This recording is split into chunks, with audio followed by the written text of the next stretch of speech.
Hello, everyone. Welcome back to my YouTube channel. If you're meeting me for the first time, hello and welcome. My name is Ayanate Njoku. I'm certified family life parent, preteen, and teen coach. I help parents become intentional in their parenting journey, sharing daily tips from my expertise, my experience, books I've authored, coaching sessions for both parents, and their preteens and teens, helping them build self confidence, and social skills to navigate the world. So today we have a question from a mom, a very interesting question that we're going to discuss. And the question goes as such. She says, girls are harassing my son and he doesn't want the attention. So if you have a preteen daughter, sixth grade, seventh grade, eighth grade, just get your seat and sit down. We are going to talk about this in details. I mean, if you look at my paper is full back and front. So there are a lot of things that we're going to bring out from these discussions. And the first one is the developmental circle of girls versus boys. We're also going to talk about harassment. The second one, the third one, we're going to talk about response. And then the fourth one, we're going to talk about just managing emotions when the chips are high. So this is a very, important discussion to have. And I don't think we talk about it enough, especially for those of us that have preteen girls, and preteen boys. So like sixth grade, seventh grade, eighth grade, that's S1, S2, depending on where you are. It's important to also know that there's a time in middle school where girls are very forward with the advances and the boys feel overwhelmed. Do you know this? Do you know this? Have you noticed this? So she went ahead to give me more description about what the issues are. So what the issue is that this particular girl is texting her son, with questions like, who do you like? Do you hate me? And he had never responded. And that was the good thing about it. He has just been quiet about it. And we're going to talk about that.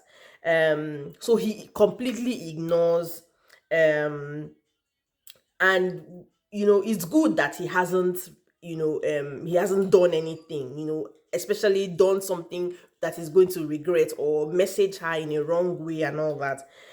So the first point is it's important to know that girls develop faster than boys, um, especially as they get to puberty. So if you have a sixth grader or a seventh grader, you see that there's a spurt in development with girls. And you can see a girl, with all grown up, and then you can see a little boy. I mean, it varies. Some boys grow really tall, while some just look normal, and some girls grow really big, and some girls look normal. So it's important for us to know this about the situation.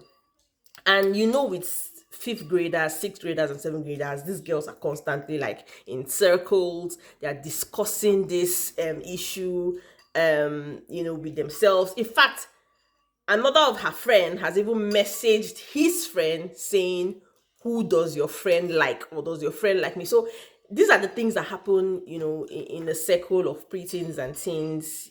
So it's important that you are aware, first of all, that girls develop more, faster than boys. The second issue that we're going to talk about is how can this boy handle it? And in getting into the second issue of how he can handle it, that's where we're going to discuss the issue of harassment. So if someone asks you what harassment is, what will you say?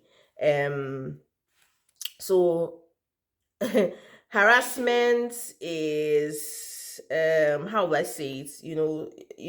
It's something you don't want, or I don't know a better way to put it.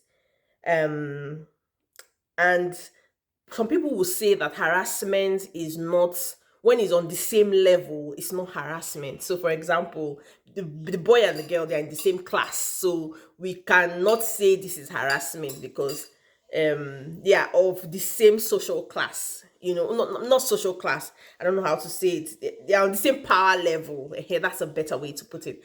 They are on the same power level, so we don't call it harassment at that point. But if, for example, a boss in an office is harassing a younger lady, we can say that is harassment. What do you think about it? Drop me a comment. Um, so it's important at this stage, or not even wait for this stage, to have discussions with our preteens and teens about harassment, what harassment is, not to harass other people. Because some people will say, what if the tables flip and it's a boy asking a girl, sending a girl text? Will we still call it harassment? I mean, because of how the society has put it, we can say that is harassment. But looking at it critically, as long as they are on the same power level, the power levels are equal, it will be important to first of all make an attempt to stop it, or it's important for the boy to respond. Yes, so it's important for the boy to respond, I will say. And if she continues to send messages, then we can call it harassment. So let's start from there. So I mean, you can send messages like, I wrote one here. You can say, so you can ask your son, and say, what do you think is the ideal message to send to this girl? And then, knowing them at this age, they'll be like, please stop, leave me alone. That's what a typical seventh grader or an S1 child will say, please stop, leave me alone. And then you as the parent can say, imagine that this text is passed around in school, because that's what they do. Sometimes they can pass around text messages, and that's why it's important for us to teach our children, digital footprints. What you send to somebody, you need to be careful, because the person might screenshot it, send to another person. Voice notes can be sent to people, and if it's shown to the whole school, will you like that? So something you don't want, for other people to see, something bad that you cannot tell someone to their face, don't put it in text messages. So I crafted a message saying he can respond to the girl and said, I really enjoy having you as a classmate, but my interest is only in being friends. So it's important that our children have crafted messages that they can send, when they are being harassed from their friends. So that's what I wrote here. So have a conversation with your son, help him, let him craft a message first, let him have a first say, and then you can also, balance the message up. I really enjoy having you as a classmate, but my interest is only in being friends. Like I said, what if the gender was reversed? Will we still call it harassment, especially as the society is more focused, and we all know how it is with male female relationships. So we've discussed the issue, saying that girls develop faster than boys. It's important for us to know that. The second thing is harassment. And then it's also important to help kids know how to draw the line. So in this situation, I will say it's important for the boy to respond. So to say, I really enjoy having you as a classmate, but my interest is only in being friends. It's also important that we don't escalate something, even if the person is, because I mean, in this boy situation, he's very calm, he doesn't want to engage, but we have to also let him know that you need to engage, because you're keeping silence is not also passing a message. So and a very important thing, in discussing harassment, that we need to discuss with our children, in my family life, counseling and coaching, is something that we call use the broken record technique. So for example, is to come up with a phrase that you feel very comfortable with saying, and keep saying it regardless of what happens.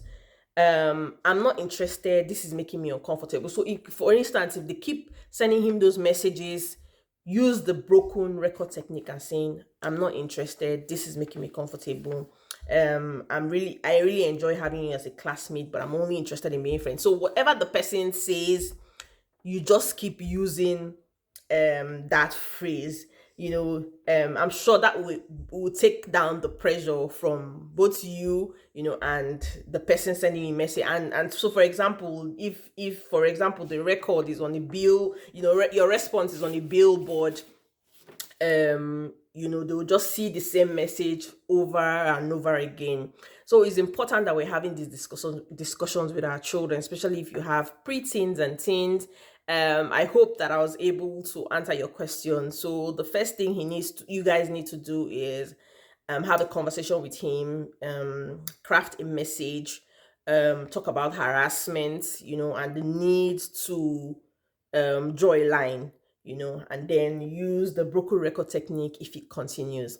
Thank you so much for watching. Keep sending in your questions, and please, moms, if you have any advice for her, please drop it in the comments. She'll be reading, the messages, and I'll see you in my next one. Have an amazing time.